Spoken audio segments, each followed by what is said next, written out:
Hey, my name is Roy Canterbury. I'm going to be hosting Archery Talk 101, and we have a special guest online with Trey, and he's got some interesting stories, and he also has a was it the Saddle Cartel Facebook group.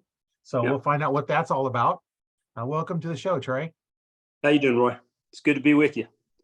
Yeah, nice having you on, and like all the shows, they're always fun and exciting, and we learn something in all of them, and so introduce yourself and let us know something about you. My name's Trey Baxter, from Central Oklahoma, and man, I've been a lifelong bow hunter my whole life. Just pretty much love everything about archery and the aspects of it. Um, it's something that's I've been passionate about for a long time, and I was a big compound hunter most of my life, and just about a year and a half ago, I switched over to the traditional side and kind of went full stream with that, and have been down many rabbit holes since I joined that side. Um, and I got over to that side of the trad world and decided that that's where I'm going to stay for as long as I can. And haven't picked up a compound since. So it's I've got some. Uh, I was hunting with a compound, early on in my life, and I harvested a lot of animals and stuff, and I kind of got to that point to where it just was kind of a little different for me. It wasn't that excitement I was kind of losing that excitement, and I was thinking, man, what am I doing? Why am I doing this if I don't get excited? I think every hunter tells themselves that. If I don't get excited about this, why am I doing it? And so I went, man, I gotta figure out a way to kind of light the fire again, and picked up a trad bow, man, and haven't looked back. And the first time I actually took it out this last season and hunted with it, I seen two pretty nice bucks, and they come up out of this creek, and first thing I thought was, where's my compound? So so immediately I went, what am I doing? Why do I have this? Why do I have this? This is crazy.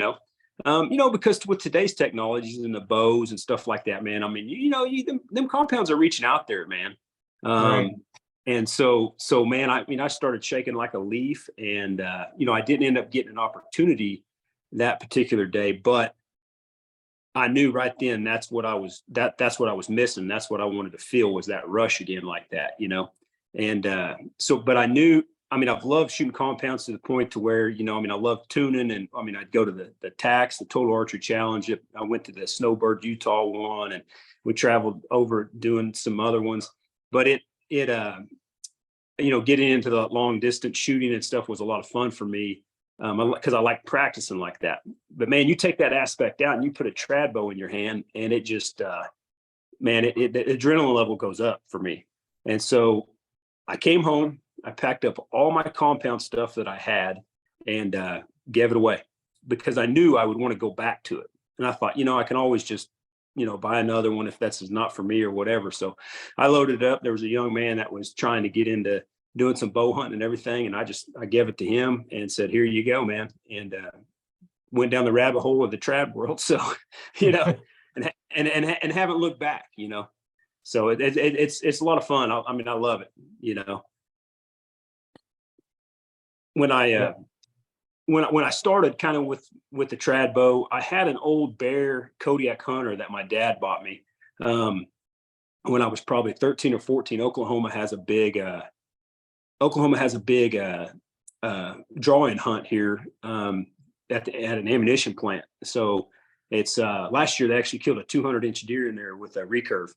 And it's recurve only, so it's a very sought out hunt for people that are in the state, and people from out of state put in for it as well. And so my dad had bought me a recurve when I was a kid to use if we got drawed in down there.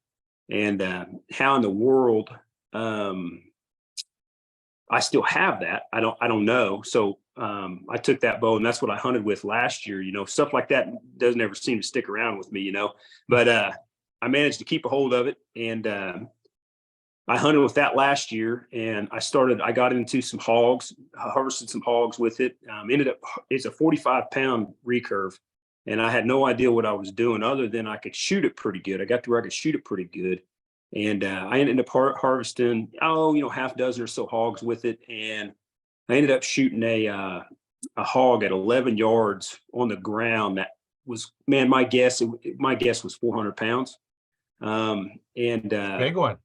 Yeah, we got some big hogs here in Oklahoma. And I look back on it now, it was 11 yards from this hog. And I look back on like my setup that I have now, and I think, what was I doing with that setup that I had? Now that was crazy, but it got the job done, And so after the season was over, I ended up harvesting an 8-pointer, not a real big deer. But it was dang sure a trophy to me, probably the biggest trophy, because I worked hard for that deer, man, with the recurve. So it was a super super nice trophy to get. And like I said, he wasn't a big deer or anything like that, but man, he was important to me. So, I'm not one of those guys that are going to say, hey man, sometimes I'm kind of back and forth. If I find a deer I want to hunt, I go hunt that deer.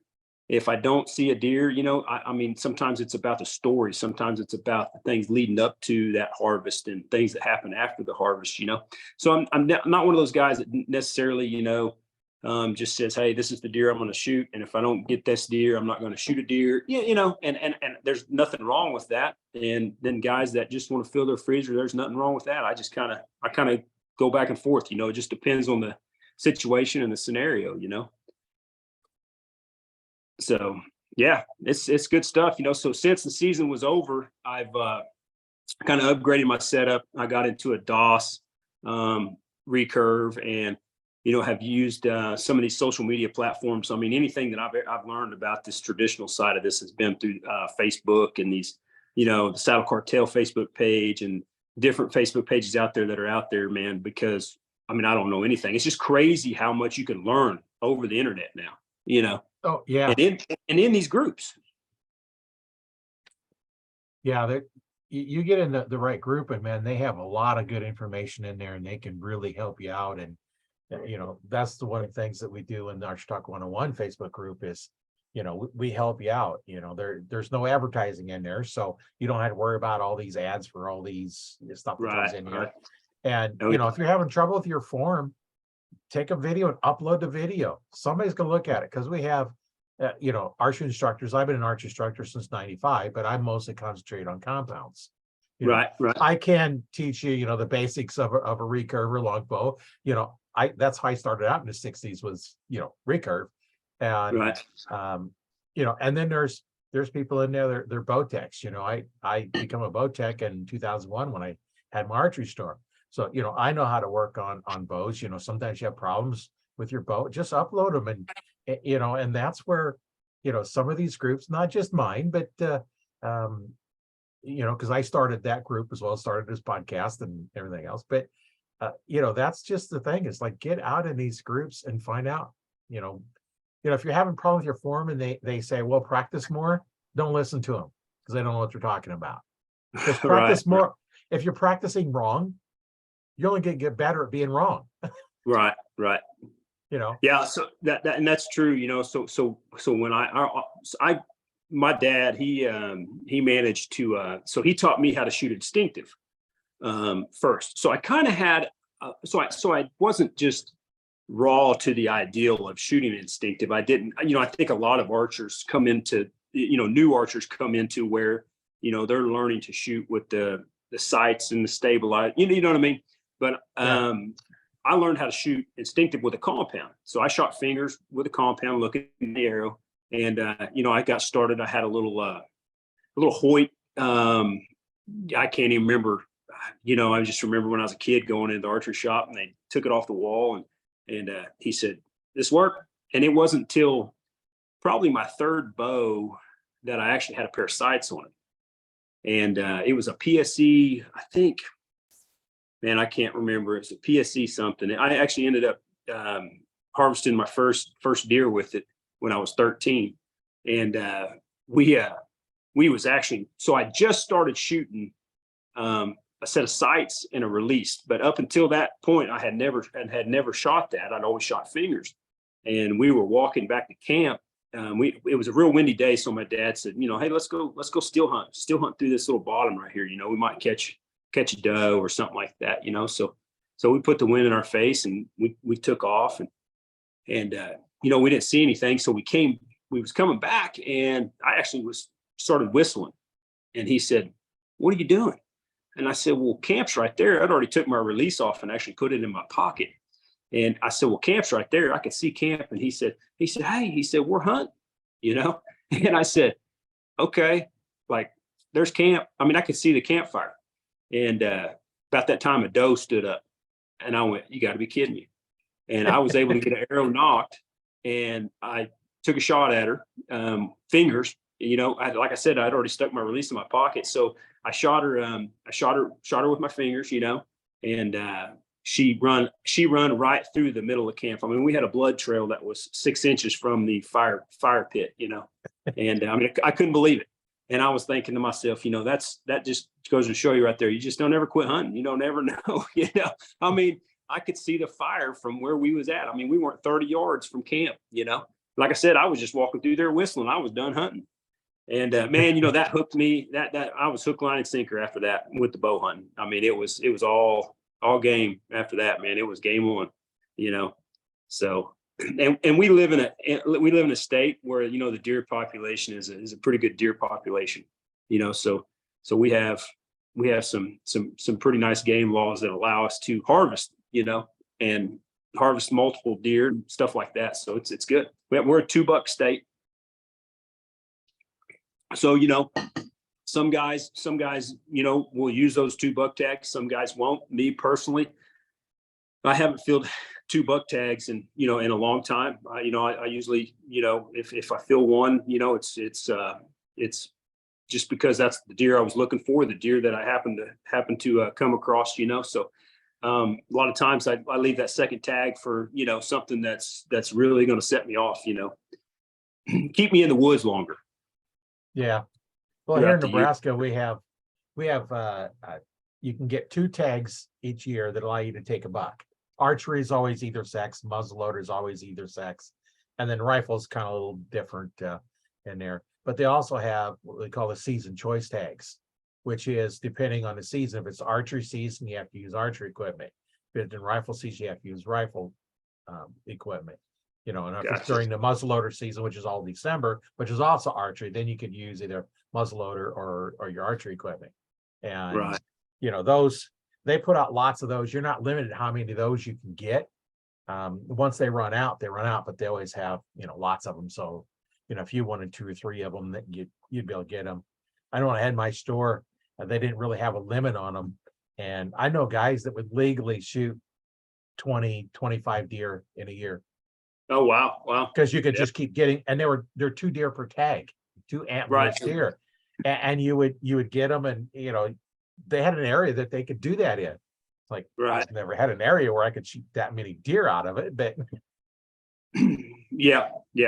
So here in Oklahoma, we have a chance to bow hunt every day the season's open, basically. So we can bow hunt we start October 1 and we'll run through January 15th.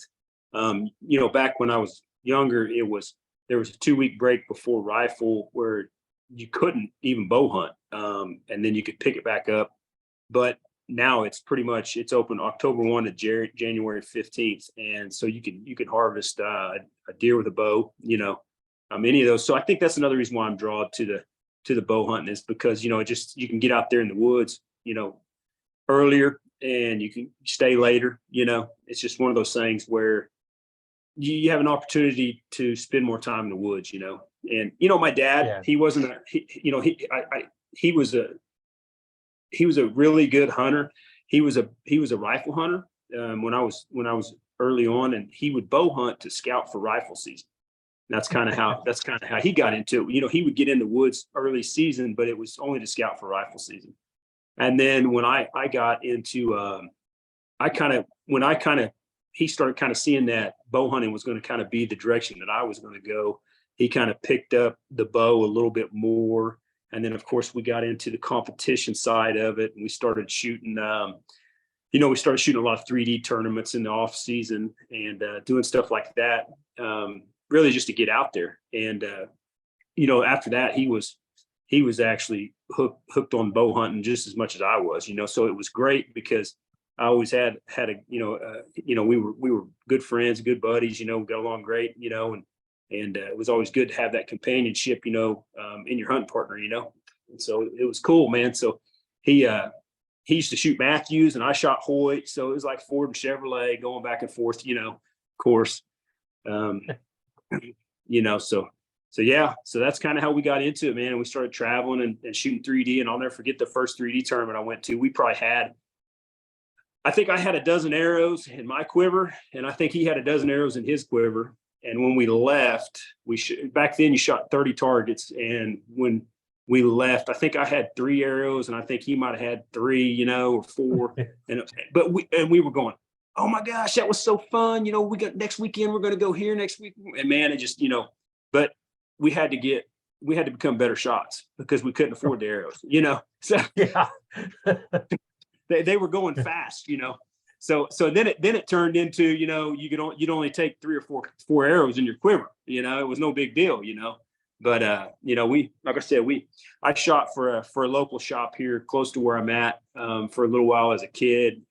Shot some high country bows for them, and then later on shot some Hoyt bows for them as well. So, so I definitely have a little bit of a background in the competitive side, but it just kind of got to a point to where it kind of turned into work, and I didn't ever want bow hunting or archery to be that way. So I set it down and I walked away from it, and that was over 25 years ago. And I shot a few rounds after that with my hunting setup and shot better than I ever did because I was having fun. The score didn't matter. Yeah.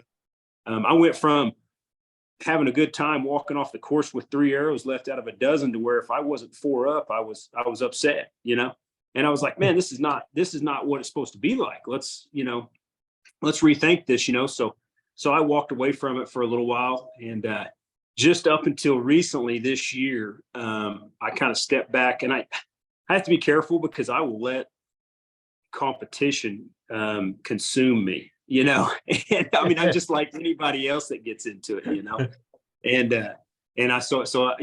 so I've been shooting some of the tournaments online, the Archery Abroad online tournaments, Yeah.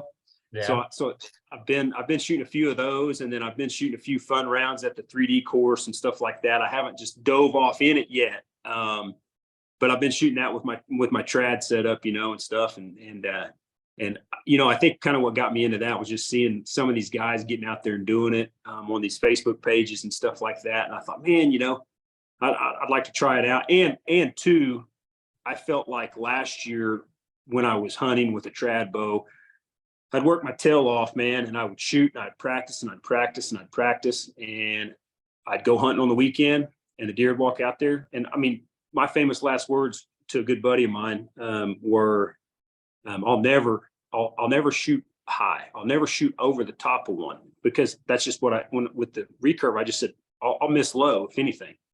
And I think I shot over the top of 3 deer last year. and so it was so devastating because I would spend hours practicing during the week, and working on things. And I was a pretty good shot. And I felt like I had pretty good form. I felt like at first I kind of started shooting instinctive, and then I went and I hunted and I had an opportunity, and I went, okay, I did not like that. I did not, because being a big compound hunter, I wanted a point of aim. I wanted something, Right. Something had to tell me where my arrow was going to hit. So, I come home and I start reading about gap shooting, and I start reading about the different methods and stuff like that. And so I'm like, okay, I'm going to start gap shooting. So I practiced for a week or so, and it's, hey, I've got some time off work. I'm going to go hunting. So I go get in a stand. Deer walks out there, and with that Bear Kodiak, the 45-pound bow that I had, the gap at 20 yards was like 20 to 20, right at 22 inches, something like that, So I draw back, and I'm like, right as I'm fixing to release that arrow, I realized, man, my arrow's like pointing at the ground basically. And I shoot over the top of this deer's back, and I'm like, what's going on? Well, then I start playing things back, and I realized, you know what? Right before I let that arrow go, my mind would not let the arrow be that far off the animal. And I brought it up and shot over the top of the deer's back. So I'm like, oh my gosh. So my mental game was not where it was at, where it needed to be last year, and it was always, I always had a pretty good mental game with my compound because it becomes second nature. But Right. with a trad bow, it's like reset everything, and so my mental game was just totally off last year. And I struggled mentally, whether that it looked like that on social media or whether it didn't, I'm not for sure, but I'm always honest with everybody. And I get messages and stuff and talk with people on the Saddle Cartel page about hunts and stuff like that. And I mean, I actually talk with some of the members and stuff while I'm in my stand, and I don't know that they knew that or what, but I mean, I was struggling mentally to really get it done.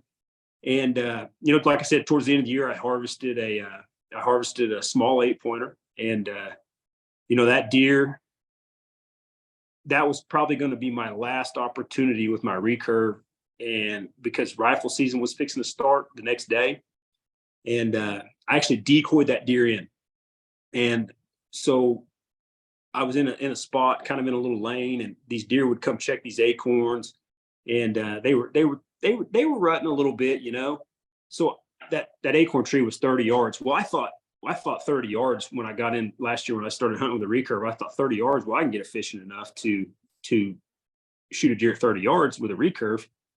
Well, yeah, you can be a good shot with a recurve at 30 yards, but the first shot I took was underneath that acorn tree, and the deer wasn't even standing there when the arrow got there. And I was like, oh yeah, okay. Now we're gonna have to change we're gonna have to change this game up. So we're gonna have to bring it in some. But I knew that was a hot spot for does and bucks to check. They'd cruise through there and they'd check the acorns out. So, but I could not drag them down this. I could not drag them down this lane because we were 30 yards off this acorn tree with a compound. Hey, that's a chip shot. You can Right. make that shot with a compound, and not too much happened. But so I set a decoy up and drug him down the lane, and I got a shot at him at 18 yards. And I just. But you don't know how many guys out there that I talk to about, hey, how you doing this? How you doing that? And so I was able to get him. And like I said, I kind of redid my setup after that and started kind of learning about how to shoot a fixed crawl and, different methods of doing that. And so that's kind of what I'm doing now is I'm shooting a point on fixed crawl at 25 yards. So at 20 yards, I'm about 6 inches low. So my gap is really only a foot. And then when I back up to 30, I'm just probably on the top third. So my gap is only about a foot altogether. So my point of aim is always on the animal. And that has helped me tremendously as far as looking at what I'm seeing from being a compound guy and being like a hard aimer, that's knowing, hey, put the arrow there, that's where it's going, So that's been huge for me to go to that method. Yeah, there's so many different methods out there that I know the first time I heard, actually I went out to Jake Kaminsky's site, but I found him somehow, and he's, trad shooter, Olympic shooter, and he's talking about a string walker. And I was like, what's a string walker? Is anything, anything like the skinwalker out in Utah or something? But right. So I listened to his stuff and try to figure out what it was, and then I've had a couple on here that actually do that and explain this. Like, oh, okay, that makes sense. Yeah. But I always figure when I have, because I started out with a recurve and shooting instinctively. No sights, no nothing, just fingers and. I didn't use the arrows or reference. And so when I grab a recurve, that's how my mind is thinking. I'm not thinking about pins. I grab my compound and, I'm thinking, the pins, got an anchor point, got the kisser button, got the peep, and got everything all lined up. And so my bow fishing setup is not a compound because I couldn't shoot them anyway. Right. It's a different mindset. And I just go through a different mindset, but I don't shoot my compound, my recurve that much. So, I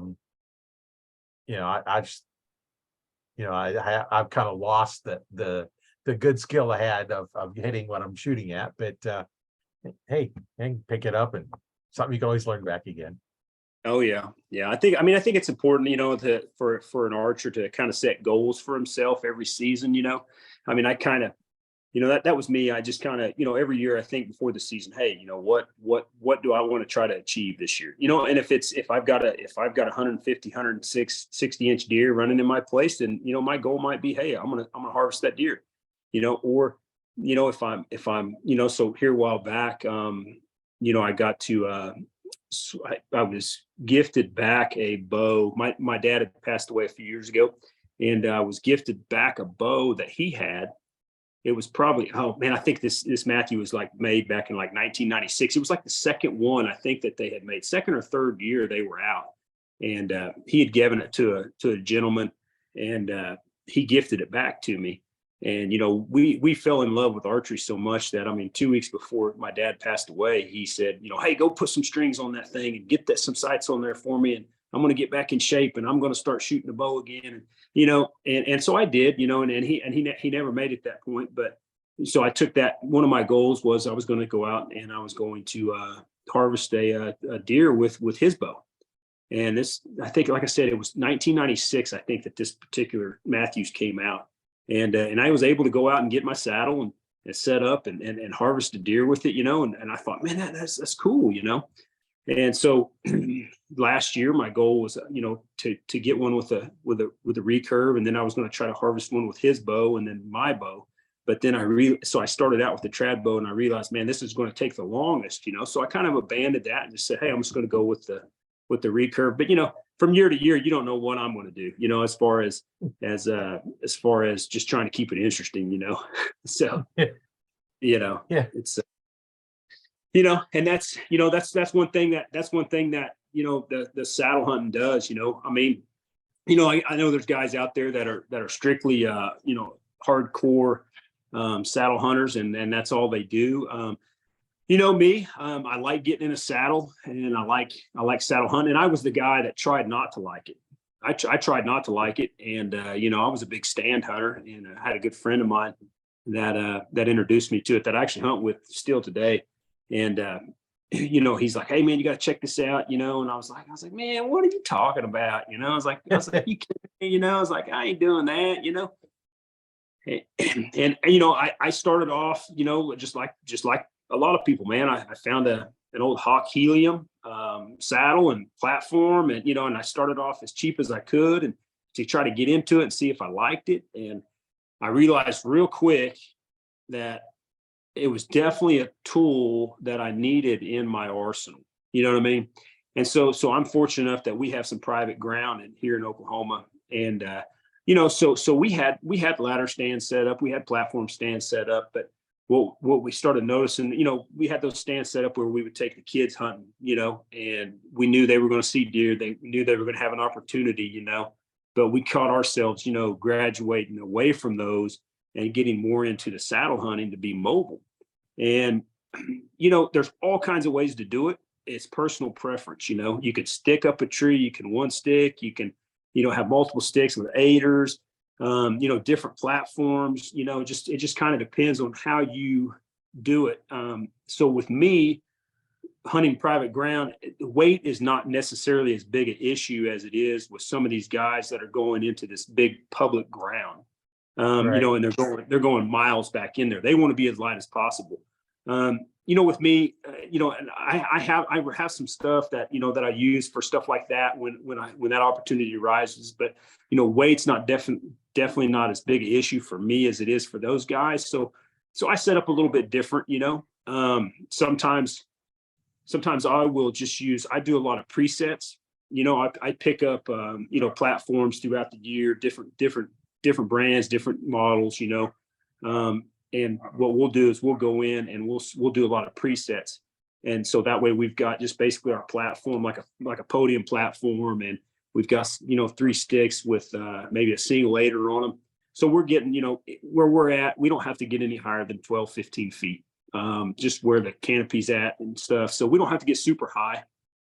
So we'll set up that, we'll scout late season. Like me, I know I've got 3 spots. I do a lot of scouting in February, March, after the season's over. So I'm ready to go come August, stuff like that. I try to get everything done and out of the woods by September, mid-September, and kind of give it a rest. And it just depends on what I've got on my place and what's coming through, if I get started early October or not, just kind of depends.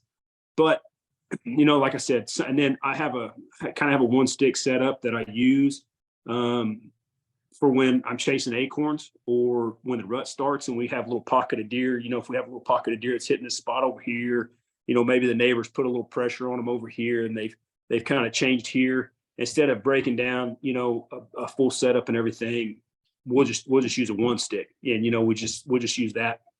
Just use a stick with 3 aiders, cam cleat, and just use 1 stick to stay mobile. Just kind of depends. There's many, many ways to do it. And that's what's so cool about it. And, don't get me wrong. And I think if anybody told you different, they'd be lying to you. But if someone says, hey, you're going to go over there and kill a 180-inch 12-pointer over there, but you got to set in that ladder stand over there, nobody's going to say no. Right.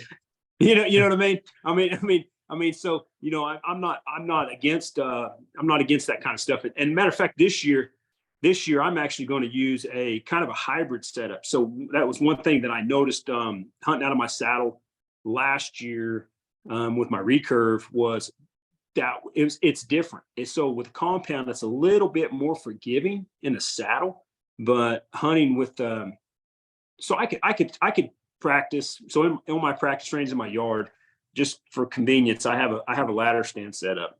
And so, sometimes I'll go up that ladder stand and I'll shoot, but then sometimes I'll put my saddle on, I'll go up and I'll clip in and I'll shoot out of my saddle. Well, what I noticed with a compound was there was not much difference in the two. There was not much difference when it came right down to it. I could still make the shots I needed to make. But when I started hunting with a recurve last year, I noticed that the form part of it was so much more important, and little bit of angle here, a little bit of angle there, it would kind of mess with you. So this year I'm gonna work with Out on a Limb Manufacturing, which is one of our sponsors for the X Team fundraiser that we're doing. But they're here from Enid, Oklahoma, where I'm at, just north of me, and they build mobile setups. They build the Big Bob 1-stick and the Slick Rick 1-stick. And of course, they build lightweight mobile stand setups, the Hush and stuff like that. But I'm going to work with them on trying to.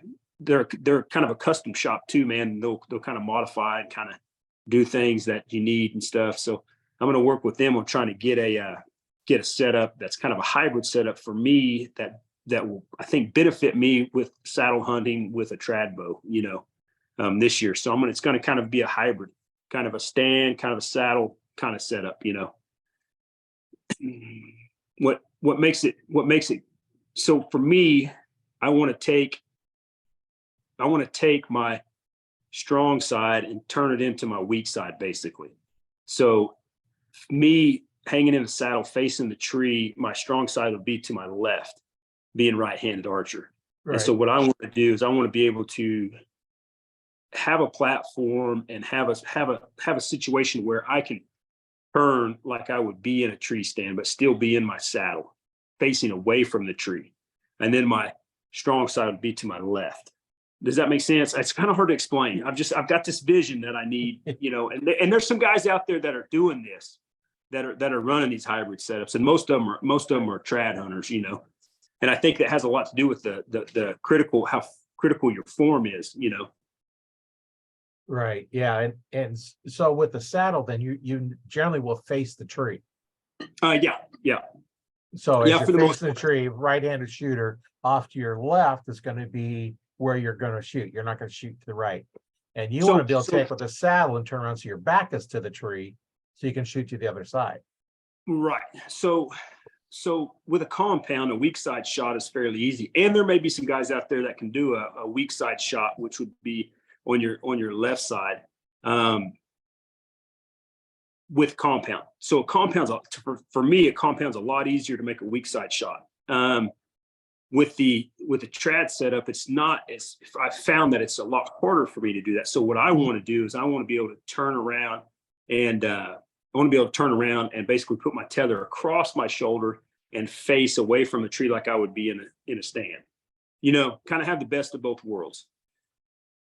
Yeah, because in the stand, if you have time, you just kind of turn, instead of being facing away off to your left, to come to the right, you can turn, so that you're standing facing that direction or a little bit further and go.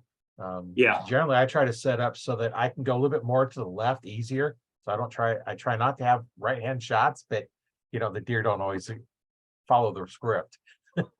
No, and that's one thing. That's one thing about the saddle is that. So me, I always, and people, not everybody likes it this way, but I like to set up where the deer approach over my right shoulder. Okay. And the reason why I like to do that is I like to stand in it. I like to stand. So most of the times, back in my younger days, before I started saddle hunting, if I was in a stand, I was on my feet. And so that's why saddle hunting has been so conducive for me, is because I like that anyway. And it's so comfortable. But what took me some learning was a huge learning curve. And I think this happens for everybody, was getting set right, is learning how to set that saddle, learning how to position it to where you had your strong side shot. So where you're more comfortable with the deer coming, instead of the deer coming from over my right shoulder, when I'm facing the tree, I need them coming past me this way, I mean, and guys do it different because guys do feel comfortable in different ways, So it's, like I said, I mean, there's tons of guys out there, man, that are just super, super knowledgeable about it. There's all kinds of different ways to do it. Some guys feel more confident doing, taking a shot a different way. But when I started facing the tree in a saddle, the first probably dozen sets that I had, the deer played exactly to the script, but I didn't. So I was like, I'm set up backwards. I was like, what did I do? So it's a little bit of a learning curve, but man, it's definitely a tool that I think every bow hunter ought to have in their box, man. It's super. It's pretty safe when you start looking at it, because you're always attached to the tree, man.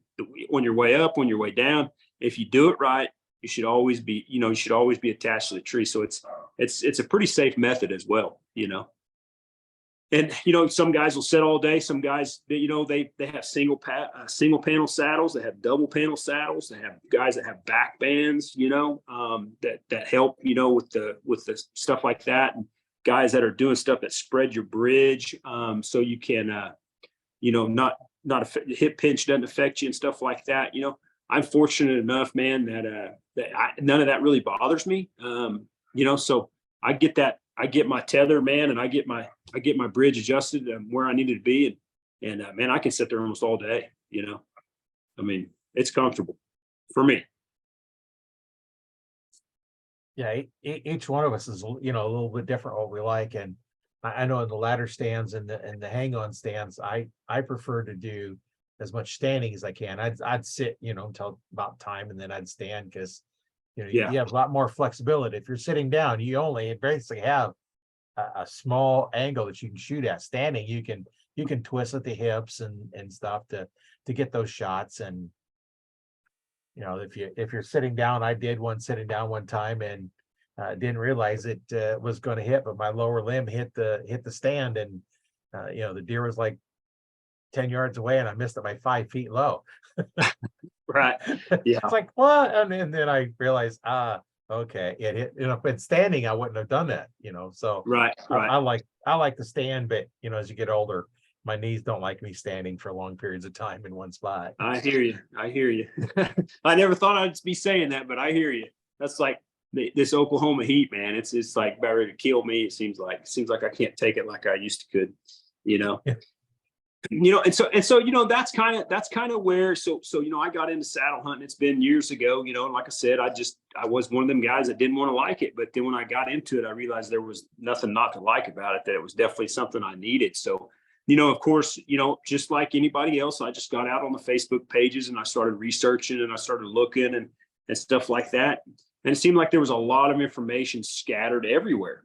And, so I kind of took that opportunity, man. And that's kind of where the group Saddle Cartel kind of came from. That's kind of where it was originated was, I was looking around out there, and I was like, I always had, if I was shooting a Hoyt bow, I had a Hoyt shirt, and I always liked to support, the guys in the industry and in the that are manufacturing the stuff, and everything. And I wasn't seeing a whole lot of saddle hunting apparel out there. And I was like, well, I was like, well, it just so happens that my wife, she owns a business that prints, that does custom printing and stuff like that.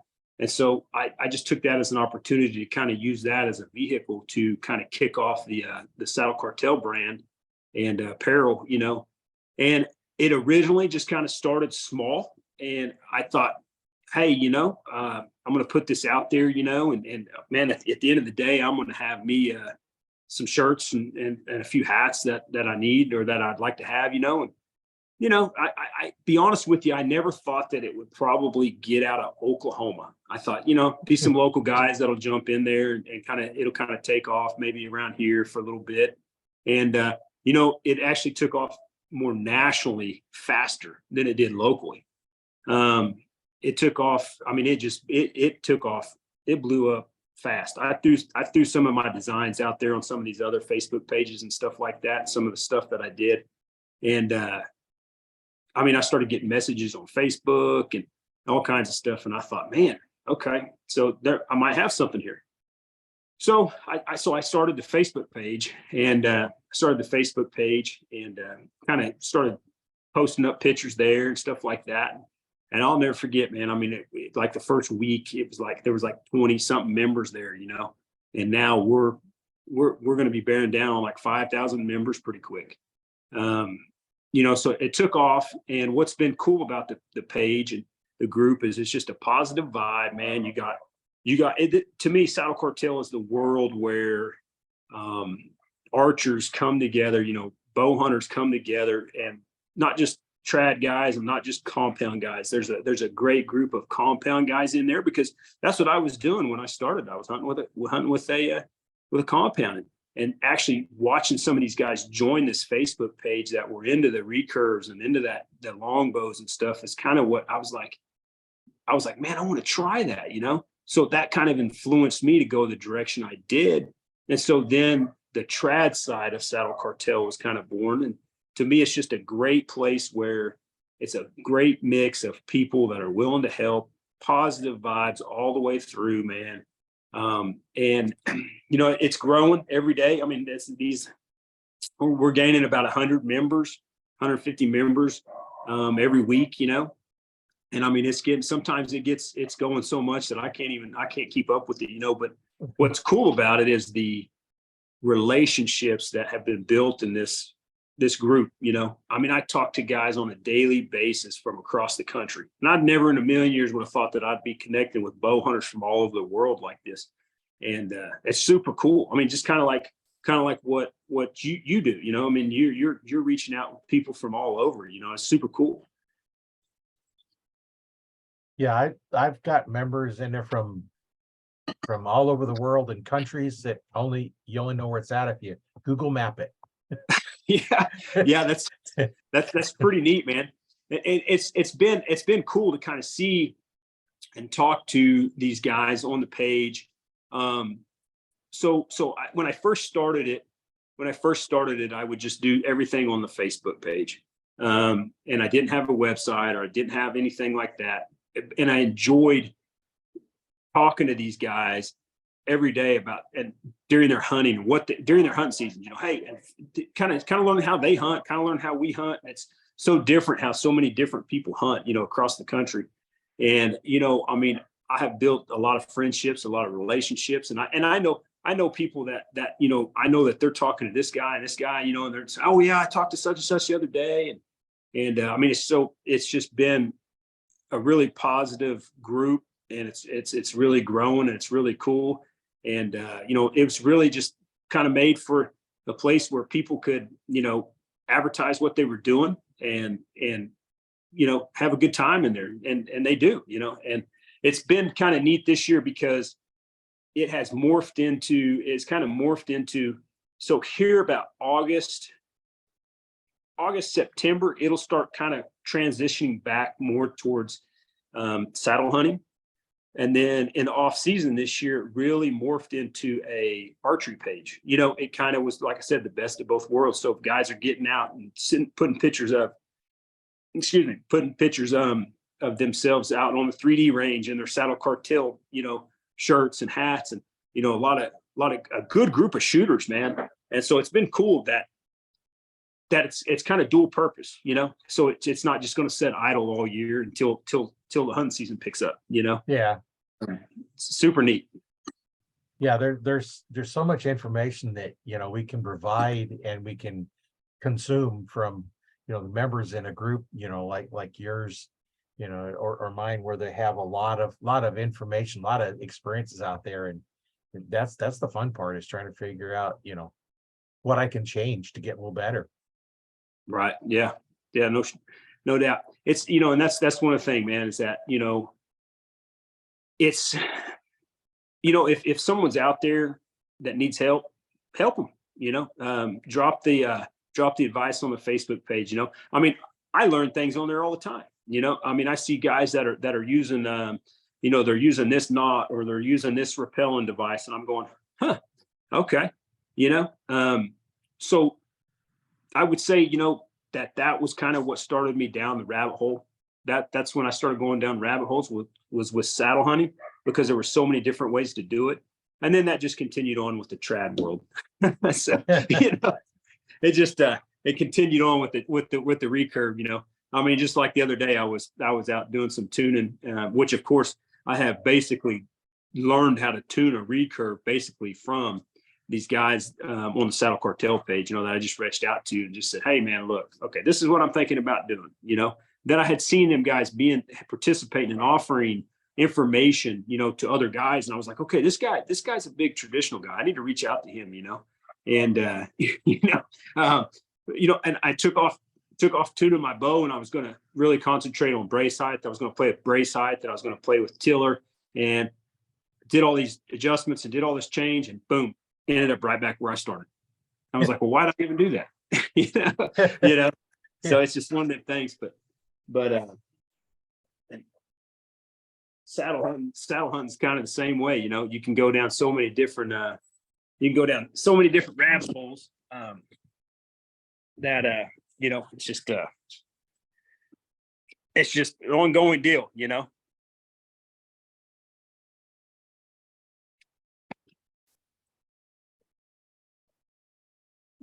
Sorry about that. You there? Oh, yeah, we're here. Right, just watching you walk around your house. Yeah. For those that are watching, let's go ahead and bring up your Saddle Cartel Facebook page. Okay, yeah. And then we kind of go through this a little bit here and kind of tell us about it a little bit. And so we have, you've got shot of the week, X Team fundraiser over here. Yeah. So one of the things that we've been doing for probably the last month, is there's a local archery team here that is trying to go to Vegas, the Vegas shoot, and they go to indoor nationals, and they just compete. And so I'd seen that they were trying to raise some money, and I thought, man, this is like the perfect opportunity. This is exactly kind of what Saddle Cartel was built for, was to find ways to give back, And so we managed to be able to kind of correspond a fundraiser for them. And we've been doing it for about a month, and we have raised a little over, I think it was $2,240 last time I looked for them, for their travel expenses and stuff like that. And, it speaks a lot to the manufacturers and the vendors out there in the saddle community, because when I started trying to put this together, man, I just reached out to I just reached out to a lot of the guys on the Facebook page that were, in the industry and stuff like that. And they were all willing to donate stuff to the fundraiser. We've got a custom gear modification saddle that's going to be up for grabs. And this package we put together is something that is going to one winner, the whole package. We've got some stuff that is just dedicated for somebody in Oklahoma. If they win it, they're going to get a Oklahoma drone recovery, deer recovery with them. And then, just all kinds of guys out there. Out on a limb is throwing in 2 trail camera swivel mounts. And, we got so much stuff, man. We had a bow case that we gave away the other day from US Gun Totes. I think so. Yeah, there's the flyer there. I see it there. Whiskey City Trad Gear. They threw in a hipster quiver and all kinds of merch. You had David on the other day. I mean, there was the support for this has just been overwhelming. It has been so cool. And we're actually going to draw the winner tomorrow about 6 p.m. Central Time. So we're going to do a Facebook Live tomorrow. And but if anybody catches this, there's a link there on the Facebook page, man, where you can go hit the GoFundMe. So yeah, they're pretty cool. And I don't have any affiliation with them or anything like that. I mean, it's a local shop here that I frequent some, and Coach Gail and Jeff, her husband, they have been in the game a long time. When I was a kid and I was shooting 3D tournaments, they probably don't even remember this, but when I was a kid and shooting 3D tournaments, they were organizing stuff. They were in the game back that long ago. And, it's all about giving back and doing stuff for our youth, for me. And so, they've put their time in, they've done their stuff. They could say, hey, I've given back, I've done this, and they're still going at it, and they're still trying to give back to our youth. And I think that speaks volumes for them and of who they are as people. And, so it's a good deal. And I just seen an opportunity to try to jump in and help them out. So, yeah. So we're going to, like I said, we've been super, super excited about the response that we've got for this thing.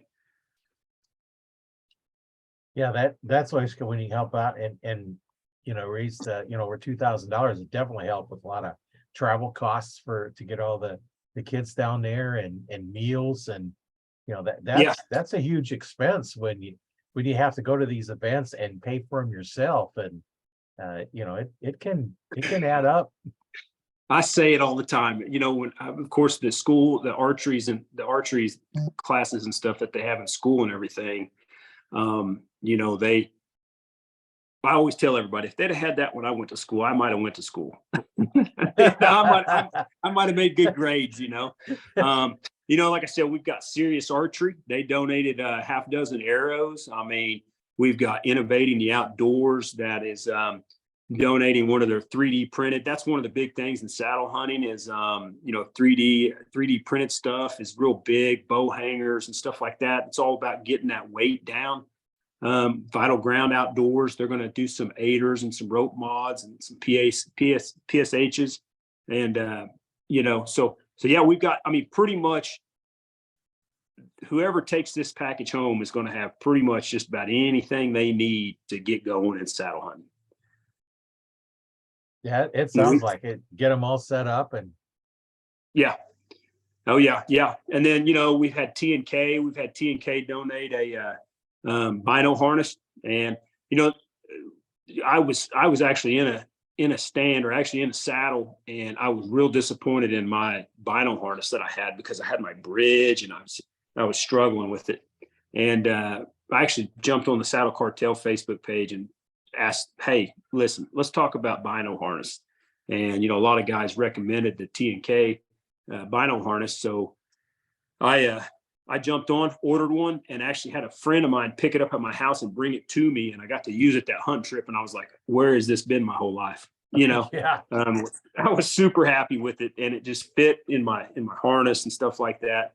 It was good. It was, it didn't get in the way of my bridge. And it was a lot better than what I had. And I was a lot happier with my situation, So yeah, I mean, there's good stuff, man. TX5 Custom Saddles is throwing in one of their KISS packs. We announced that the other day, and we've been trying to kind of introduce, these sponsors every week or so, kind of trying to do stuff. And then what we've been doing is that we do that shot of the week, and there's some other groups that are doing stuff like that. But our shot of the week was, just we'd have some moderators. I have some guys that help me out on the Facebook page, man, and kind of help me out there. They would, they come up with a shot of the week, and we'd take that shot, and then we would pick a winner. Whoever was the winner ended up getting 5 free entries into the raffle. So so there's guys that were getting out and competing in that and doing stuff like that. This last one was you had to be in your saddle. It didn't matter. So, we did one out of saddle. Some of them we did at 20 yards. Some of them we did at 50 yards. Compound guys were competing, doing it. Trad guys were doing it, and it's been a lot of fun to help them out. Like I said, it's this old crazy world, man. If anytime we can help our youth out, man, it's worth it. Oh yeah. They like, a lot of them like to play, the video games, play the archery video games and whatever, the Wii's or whatever. And when you actually get a real bow in your hand, it's completely different. And the excitement you have when you shoot that bow and that arrow goes flying for the first time, and you come close to even hitting the backstop. Yep, I agree, man. It's it's something that we just need to keep going, man. It's something, I feel like, every day, every year it seems like, it seems like a little bit of our, freedom or independence is being kind of, it's kind of being taken from us a little bit sometimes, it seems like. And that's the way to keep these kids involved and make them feel like they're free. And you know what I mean? I mean, it just gives you a rite of passage, man. Right. I mean, getting out and being outside and stuff like that, it's just just a good vibe, man, for sure. Yeah. And it does develop some skills that you can use, later in life, whether it's just, whatever, or, if things do go really south, us archers are going to be able to still provide food. That's right. Yeah. Oh yeah. Yeah. So yeah, the X team, I think they're comprised. They got 12 shooters, I think is what it is. And man, they have a list of accolades and stuff. And it's both, there's female shooters and male shooters and, youth shooters. And so tomorrow, like I said, on Facebook, man, you're going to get to see them. We're going to try to do a deal where we kind of go in and watch them shoot a little bit. They're going to have practice and stuff like that, and it's just they've got involved in the shot of the week and stuff like that. So it's been super cool, man, to watch them kind of get involved in it, So looking forward to doing the drawing tomorrow. And like I said, you can see, I don't know how many tickets are in here, but I have personally filled out every ticket for everybody that's donated. So it's going to be super exciting, man. So looking forward to it for sure. Yeah. Yeah, that'll be fun. Watching you draw them. Get out there and okay, go through and pull. Okay, here's the winner. Yeah. Oh yeah. Yeah. We've had some donors, and we've had some guys donate like $350. It's cool. It's been really, like I said, it's been cool to see the support that everybody's thrown behind this, man. And even some of these other groups, that I'm involved with, they've allowed me to kind of, post it up on their page and advertise it on their page and kind of, use their arena for a platform as well, not just the Saddle Cartel Facebook page, Right. Yeah. So it's super cool, that just the bow hunting world, the archery world, it's just, it's a tight knit family, and, whether you're compound, whether you're recurve, it's just, like I said, we're all in it together, man. You know what I mean? And like I said, I think it's important just for us to stick together as a group, just because, every day our sport, whether it's, our sport is just kind of under attack, just something that we like to do, be outside and stuff like that, so we can't show division within our group. We have to be strong as one, and back each other up. Doesn't matter what our method is of hunting, just as hunters in general, we have to just be good stewards to each other and to the land, Well, a hunter, we send a projectile downrange to kill the animal. That's right. That's right. That's what you do when you hunt, or trappers, they try and snatch them out of where they're walking, hold them up and get them that way. But as hunters, we're out there whether you use a rifle, a shotgun, a bow, a crossbow, we're hunters. Yep. And we just need to make sure that we don't lose that ability. And what people don't understand is the fact that if there wasn't any hunting, there probably wouldn't be any animals to hunt because they'd all die off. That's right. There'd be That's too right. many. They'd starve to death. Well, I mean, I think as bow hunters and as, I think we're, and I think hunters in general, in general, we're conservationists first, and that's, and hunters second, and that's what it's about, for me. And like I said, this platform that I've created and some of the guys that helped me create, man, it's just all about giving back and finding ways to, give a positive vibe out there, place for people to go. This is what I want Saddle Cartel to be about is, when people wake up in the morning and they think, man, they're thinking about a situation or scenario about, man, should I hunt this? Should I hunt this? Should I use this equipment or whatever? They want to go, you know what? There's low drama and it's a good positive place. I'm going to go check Saddle Cartel Facebook page and see what's going on in there and ask that question there because I know it's going to be a good vibe. That's it. Just a place to give back, and not just me. It's a place for everybody to give back. Right. And there's a lot that goes on in there like that. I mean, it's a cool place. It's cool little group, man. That has really taken off, man. It's just definitely exceeded my expectations. I mean, it's got to the point where this year, I kind of fought it for a long time. I fought it and thought that I told myself that when I first started, I would never go to a website or anything like that. But we just recently launched our online store, and we're trying to we're building it as it goes on.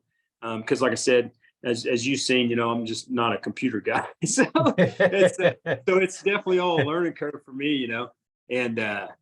So I'm trying to get it going because it's stuff's. I want to be able to get things to people more efficiently and stuff like that. So we did have to go to an online store, and I hope the conversations with the people, that order stuff doesn't stop, because they'd message me and we ended up talking for an hour about hunting or how their season was going, stuff like that.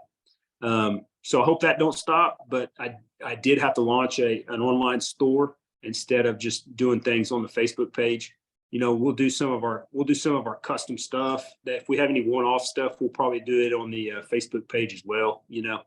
One of our big items that we do every year is we do a state shirt. So we put the outline of the state behind the Saddle Cartel logo, and we'll do that, and so that's now on our online store. So one of the things with that is when the way it's set up is that when you check out, you just have to annotate what state that you want printed when you check out. I tried to put in like 50 options for all the states, and it like overloaded it. So yeah, better have a pull down menu. It's like, okay, what state? Oh yeah, for sure, absolutely, yeah. So so it's just growing like crazy, man, and rocking and rolling, and just looking forward to this deer season, man. I mean, it's like I said, the page will kind of transition more back towards saddle hunting and stuff like that within the next month or so, and then man, it'll be full bore after that, man, and the weather start cooling off, and we'll start seeing harvest pictures show up on the page, and it'll be going, man. It'll be good. Yeah, it sounds like you had a real good page going there, a nice group of people in there, and that's what you want when you have a Facebook page. You want it to be a theme and your page is all about archery and saddle hunting, and mine is all about archery as well, and that's why it's such a good community. And some of the other pages and other groups, I got another group and I have to constantly um ban people from it because they're trying to post stuff that Yeah. you're not supposed to. And I don't have that kind of restrictions on the archery page because I don't normally have anything like that.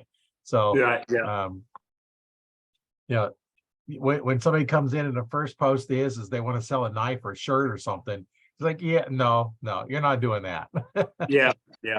Yeah. So I've got guys, man, I've got some guys that help me that are from all over, they're from all over the country. And that was one of the things was that when I kind of approached them about it, I was like, I mean, because the brand was really taken off nationally more so than locally. And I was like,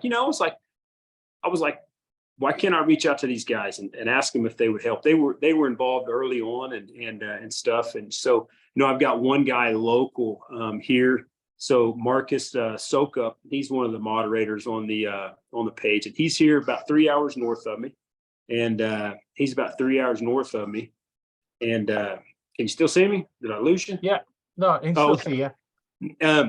Something kind of went weird on my phone. So he's about 3 hours north of me here, man. And this guy is a hunting machine, man. And he's big public land hunter, and he's big 3D shooter. He's on the range every weekend shooting, and he's out there every weekend hunting. And so now, he was now you somebody went sideways. Oh, sorry, am I sideways? Yeah, you're sideways. Well, that's weird. I didn't do nothing. How about now? Yeah, you're good now. You're Am I good? you're in God, portrait mode, but yeah, that's kind of weird. You started sitting on the wall. There What'd you that go. do? Yeah, that gets you. Now you're sitting on the ground in a big picture. Is that good? Yeah, that's good. Okay. Yeah, So that's weird. I didn't even touch it. It's like I said, I'm not a tech guy. But yeah, so then we've got Chris Grenier. He's from New Hampshire. He has a Facebook page that's New Hampshire. Saddle. Man, I don't know what's going on with my phone. I lost track. But he's got a saddle page up in New Hampshire. And John Mabry, he helps us out. And we've got a guy up in Washington, Trevor Bruce. Them guys are all super good dudes, and they're super helpful on the Facebook page. I mean, they've helped me out tremendously. And so, having good people around you is important. And that's what I think that the page is all about, man. There's all kinds of good people around you, in that page. And Yeah. so, I can't thank them enough, for taking me up when I asked them to help me out on this deal, so they've been great, man. So definitely enjoy sometimes nice to have another admin or another moderator on there to help you out with stuff, and especially as the groups get bigger and bigger, it's hard to monitor all the posts and stuff like that. So yeah, it's right now in the Archery one, it's just me. I haven't got anybody else on there, but in my other group that I manage it, I've got another admin and another moderator that helps go through all the stuff. There's just gets to be so much stuff in there, and when you start getting a couple thousand, 3,000-4,000 people in there, it's tough to manage them by yourself. And yeah, it is. It gets that way. I mean, it's and different people are on different time zones. That's really helped. So guys, they'll kind of handle stuff. Some of them are a couple hours ahead of me. Some of them are a couple hours behind me. So it's been great. We're going to try to the plans are to try to get together. And so the place that I hunt has a lot of hogs and stuff like that. So they're pretty invasive down there. And I posted a few videos after the season. I kind of try to go in and kind of try to clear them out, but it's tough to put a dent in them, man. But I did some self filming and stuff like that on some hog hunts after the season. And two, it was just kind of a way to extend my season with the recurve. That way I could kind of try to help gain some confidence and work on my mental game a little bit. So there's a few hunts that I posted on the Facebook page. So we're kind of trying to plan on looking at having like a 2024 saddle cartel, maybe hog hunt, that we're going to try to put together, and Chris Grenier, he actually put in, he's one of the big trad guys on the page. He actually put in with the draw hunt here at the ammunition plant with me this year. And we didn't get drawn. I feel bad, but we're going to shoot again for it next year. I mean, I can't believe that we didn't hit it. And so, maybe next year we'll hit it. And, cause he's all about that stuff, man. He's all about the trad stuff and all about that. So hopefully he can get him down here and get him on a deer or something like that. If not, I'm going to try to have him down here as a group and, kind of show my appreciation and let him shoot some hogs, man. Some of them don't have hogs on their place and they're like, oh man, I wish I had hogs. No, you don't. No, you don't. No. Yeah. But they'll take over, hard to get rid of. I do believe that God said, when he created the wild hog, he said, here you go, bow hunter. He said, have at it. This is for you, because they make you feel really good sometimes, like you know what you're doing. So yeah. So yeah, it's pretty cool, man. Archery's just been, bow hunting's been good to me, man. It's been a good place for me to be. Looking forward to a lot of years into it, man. Yeah, I know you got to be heading out here real soon. What do you have in your parting thoughts to tell our listeners? Man, just set those goals every year, man, and try to push yourself as a bow hunter. Try to push yourself as an archer. And definitely, if you haven't had an opportunity to sit in the saddle, get in the saddle. It'll change your game for sure. Yeah, I haven't used one yet. They're just kind of a new thing out, and I'm going to have to check them out and see, because it might be an option in some places where you don't really have a good spot for a tree stand, and it being on the other side of the tree might actually be an advantage. Hidden more. Right. Oh yeah. But yeah, don't be afraid. Don't paint yourself in a box as a bow hunter. Don't paint yourself as a box, man. Be open to different ideals and different ways, and that's so some of the stories that you see out there and you hear out there and you hear about these guys, the way they've got after some of these deer and how they've outsmarted them. Some of those stories are just so cool, man.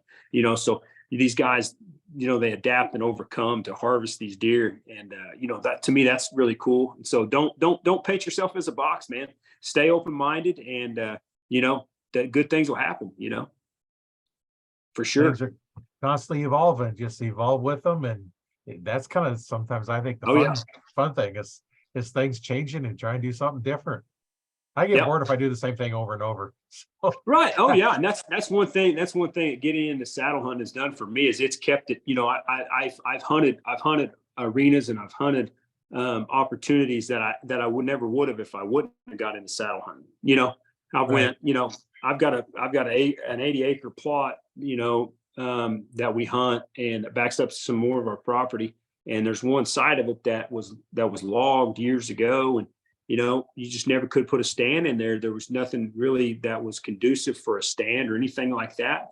And I've hunted it since when I started saddle hunting. I went, hey, you know what? I can get a saddle in that tree. I can't get a stand in that tree, but I can get in that with my saddle, and boom, boom, boom. Next thing you know, it's like, hey, this opens up some more opportunities, Right.